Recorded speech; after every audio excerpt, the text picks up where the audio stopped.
अब मैं ये जानना चाहता हूँ सबसे पहला सवाल, आर्मी एविएशन की ज़रूरत क्यों पड़ी?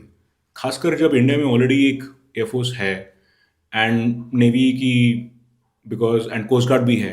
आर्मी एविएशन की अलग से ज़रूरत क्यों पड़ी? What was the reason of the birth of army aviation? Just you can tell the audience a bit about it. ये आर्मी एविएशन जो है, इसकी जो हिस्ट्री है, सबसे पहले ब्रिटिश आर्टिलरी होती थी। तो ये ब्रिटिश के टाइम में बिफोर 47 एयर ऑब्जर्वेशन पोस्ट होते थे। उनमें जो एयरक्राफ्ट फ्लाई करते थे वो ऑस्टर थे, ऑस्टर 3, ऑस्टर 5, ऑस्टर 9। बाद में जब 47 में पार्टीशन हुआ पाकिस्तान में, तो वो जो एविएशन एसेट्स थे एक स्क्वाड्रन के, वो दोनों साइड में डिवाइड हो गए। तो कुछ ऑस्टर मार्क 9 इंडिया के पास आ गए, कुछ उनके पास चले गए, सेम टाइप जो एयरक्राफ्ट थे। After that this thing evolve एरोपी, then it became Indianize totally. जी। और रेजिंग हुई, एरोपी स्क्वाड्रन्स बनी 19 टिल 1970s तक। ये फिक्स विंग फ्लाई करते थे। जी। मैंने तो खुद ऑस्टर मार्क 9 फ्लाई किया है, लेकिन एक कृषक भी होता था जी जो सर। भी यहाँ पे लोकल प्रोडक्शन ऑफ HAL। तो ये तो ब्रिटिश एयरक्राफ्ट था, कृषक वॉज जो HAL ने प्रोड्यूस किया था। बट ये दोनों काफ़ी देर सर्विस में रहे। बट ऐसा टाइम आया कि अभी फिक्स्ड विंग का फेज आउट होना शुरू हो गया। जी। ऑस्टर मार्क 9 के तो स्पेयर पार्ट्स नहीं मिल रहे थे, तो उसको जाना ही था। कृषक भी slowly and gradually old technology होगी, तो पूरी आर्मी में ये सोचा कि अभी we should go to helicopters. उस वक्त वीवर जो एरोपी की यूनिट्स थी वो एयरफोर्स स्टेशन में बेस्ड होती थी। जी। और वो एयरफोर्स यूनिट्स थी। पूरे जो इंजीनियरिंग स्टाफ था, जो टेक्निकल स्टाफ और जो लिमिटेड एडमिनिस्ट्रेटिव स्टाफ, पूरा एयरफोर्स का था। जैसे जो मेंटेन करते थे हमारे जहाज़, वो सारे एयरफोर्स के थे। जो गाड़ियों का जो बाकी एडमिनिस्ट्रेटिव स्टाफ होता था, जैसे सेट्स ऑपरेट करने या अपना ड्राइवर्स जो गाड़ियाँ ऑथराइज हैं, वो सब आर्मी के आर्टिलरी से होते थे। तो इट वाज, जो यूनिट का नाम होता था, जैसे मैं एग्जांपल देता हूँ, 2 एरोपी फ्लाइट ब्रैकेट में होता था एयरफोर्स, और हम सब एयरफोर्स स्टेशन पे लोकेटेड थे। अब वो हमारा टास्क सिर्फ ये था, observation of direction and observation of artillery fire. Okay. Rest जो थे, जो हेलीकॉप्टर्स एयरफोर्स के, वो बाकी जो VIP ड्यूटीज, लॉजिस्टिक्स के लिए सब वो करते थे। हमको वो परमिशन नहीं था। हमारे जो कमांडर्स थे, जो जैसे कोर कमांडर हो गया, डिवीजन कमांडर हो गया, ब्रिगेड कमांडर हो गया, उनको जहाज़ अगर चाहिए होता था टू मूव पहाड़ों में एक जगह से दूसरी जगह, तो उनको डिमांड डालनी पड़ती थी थ्रू एयरफोर्स। ये तो मैं एक एग्जांपल दे रहा हूँ। Right sir. ये हमारे नेबर्स चाइना और पाकिस्तान दोनों के पास full fledged army aviation corps already था। USA में एडवांस आर्मी भी था। बट यहाँ पर जब भी हमने चाहा कि भाई हमारा अपना एविएशन होना चाहिए, तो एयरफोर्स उसमें अटकन डालता था। और लाइक गवर्नमेंट ऑफ इंडिया थोड़ा सा कोई ऐसा स्टेप नहीं लिया कि डायरेक्शन दे दिया, okay this will be form. ये जाके फिर 80s में, और ये सबसे पहले रेस किया था जनरल चौधरी, 1963 जो चीफ होते थे, JN चौधरी। जैन चौधरी साहब।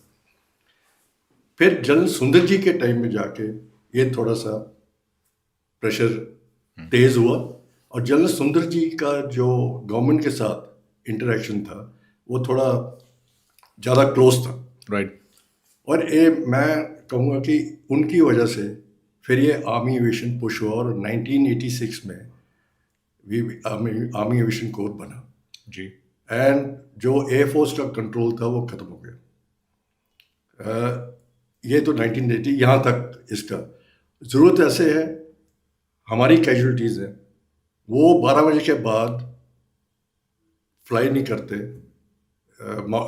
हाई एल्टीट्यूड में, हिल्स में। अगर आप एक कैजुअलिटी पड़ी है 12 बजे के बाद उसको उठाने नहीं जाएंगे तो वो तो वहीं पे चित हो जाएगी, he won't survive the night. Secondly, हम तो ग्राउंड पे जो आर्मी है उसके साथ है, हमने भी आर्मी का यूनिफॉर्म पहना हुआ है, वो क्या करते हैं, कहाँ रहते हैं, हम भी करते हैं। तो understanding the way of life army, the tactics, operational necessities, only army man who has been on the ground and understand. By sitting at a Air Force station miles away from reality, you do not know what is happening in the forward on the LAC or line of control, which only we as pilots who have lived there, served there, and also offline know the realities.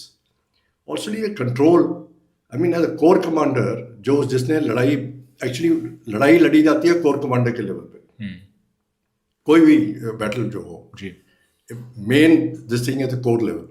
अब वहाँ पे अगर core commander के पास कोई assets ही नहीं है flying, हर बार उनको air force को पूछना पड़ता है कि भाई अभी ये दे दीजिए, ये दे दीजिए, तो वो भी काफ़ी वॉज अ बॉटल नेक, जिसको हमने आर्मी एविएशन के आने से क्लियर किया। लेकिन मैं आपको यहाँ पे बताना चाहूँगा, जो लेटर ये हैंडी टेकिंग ओवर का बना, जो गवर्नमेंट ऑफ इंडिया, जहाँ पे उनके गवर्नमेंट ऑफ इंडिया ने साइन किया, उसमें बोला गया कि आर्मी एविएशन वही हेलीकॉप्टर्स या एयरक्राफ्ट ऑपरेट करेगी जो 5-10 टन के नीचे।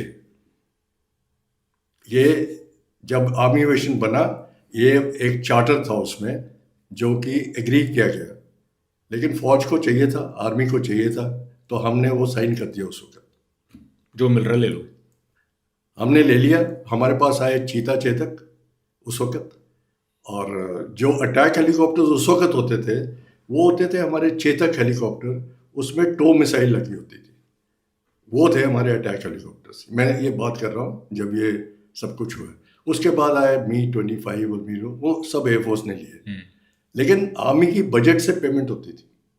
तो मतलब आप कह रहे हैं कि जहाज एयरफोर्स को जाते थे पर बजट आर्मी की जो अटैक हेलीकॉप्टर्स, क्योंकि वो आर्मी के लिए खरीदे जा रहे हैं, वो केस ऐसे पुट अप होता था कि these are required for supporting the army in the tactical battle area, the attack helicopters. So budget used to be army's, but they will not hand वो अटैक हेलीकॉप्टर्स की दूर की बात है। अभी तो हमने जो 3 टन वाले हेलीकॉप्टर्स थे चीता चेतक, वो मिले, जिसमें ऑब्जर्वेशन, फिर casualty evacuation, high altitude operations, Siachen में ये लाइफलाइन बनी रही। तो ये the requirement of army aviation is based on this, that the army has finally control of aviation assets which they don't have to look on their back or the shoulder कि now I have to ask the Air Force। Kargil में first 48 hours के लिए helicopters available नहीं थे, because air force chief ने बोला कि जी मुझे तो गवर्नमेंट ऑफ इंडिया ने कुछ बताया नहीं है, हालांकि जंग शुरू हो गई थी। तो ये सब चीज़ें हैं जिसकी वजह से, इसलिए हम अभी जो केस अभी तक चल रहा है कि सारे अटैक हेलीकॉप्टर्स आर्मी के नीचे होने चाहिए। सर आपने काफ़ी कुछ ऐसी बातें कही जो मेरे लिए पहली बारी मैंने सुनी, एंड आई एम श्योर कई लोगों ने जो देख रहे होंगे उन्होंने भी पहली बारी सुनी होगी। Now let me summarise. आप बेसिकली ये कह रहे हैं कि आर्मी एओपी जो थी यूनिट, उसमें सिर्फ पायलट्स आर्मी यूनिफॉर्म में होते थे, एसेट एयरफोर्स का होता था जिसे आर्मी के बजट से खरीदा जाता था, जिसकी पूरी अवेलेबिलिटी और ऑपरेशनल रेडीनेस पे आपकी एयरफोर्स की बहुत डिपेंडेंस थी। आपने ये भी कहा कि कैजुअलिटीज हैं, रात को एयरफोर्स फ्लाई नहीं कर रही है से after midnight and so on, so there were coordination problems and team वाली बात नहीं थी। Am I right in understanding and summarising? उनका था कि नाइट फ्लाइंग उस वक्त अवेलेबल नहीं थी फैसिलिटी, तो वो एक टेक्निकल इशू था। हाँ, टेक्निकल इशू ये था कि 12 बजे दोपहर को, ओके, दोपहर के आप बात कर रहे हैं। आई हाई थॉट ऑल्टीट्यूड्स में वेदर चेंज होता है जी, सो देयर वाज एसओपी, हमारी भी है जी लेकिन हम वो सिर्फ उसके लिए नॉर्मल फ्लाइंग के लिए है, जी, कैजुअलिटीज को हम नहीं छोड़ते, उसको तो जिस वक्त मर्जी जाना पड़े जाके हम ले आते हैं। वह एयरफोर्स नहीं करती थी। ओके सर, ये उस टाइम की बात है क्योंकि आपने 1968 में आपने कमीशन लिया एंड 1973 में आपने अपनी विंग्स पहने, जहाँ तक 72 में एंड 86 में आर्मी एविएशन का फॉर्मल तरीके से स्टार्ट किया गया, उसके पहले एओपी होती थी, राइट? सो ये जो टीदिंग प्रॉब्लम्स थी कि कोऑर्डिनेशन को लेके, ये उस टाइम पे थे कि आज की डेट में भी ये हमारे इंस्टीट्यूट्स को प्लेग कर रही है? जो ऑपरेशंस हैं उस वक्त तो ऑपरेशंस वो अंडर एयरफोर्स के नीचे थे। अगर जहाज क्लियर करना है तो एयरफोर्स करेगा। पूरा हमारा जो मेडिकल होता था पायलट्स का एयरफोर्स करती थी वहीं पे स्टेशन में। जो ब्रीफिंग है अगर आर्मी को चाहिए तो वो एयरफोर्स के थ्रू चैनल में जाता था, फिर वो अप्रूव करते थे सॉटी, और वो कहते थे कि 24 to 48 आवर्स पहले उनके पास डिमांड आनी चाहिए तब वो क्लियर होगा। अच्छा। अभी जो यूनिट्स हैं आर्मी एविएशन के बाद वो डायरेक्टली अंडर द कोर है, स्क्वाड्रन्स लोकेटेड हैं जहाँ कोर है जी। अब वो कोर और कोऑर्डिनेशन में तो वो जी ब्रांच कोऑर्डिनेट करता है, सारी फ्लाइंग प्लानिंग हो जाती है, सुबह टेक ऑफ कर जाती है,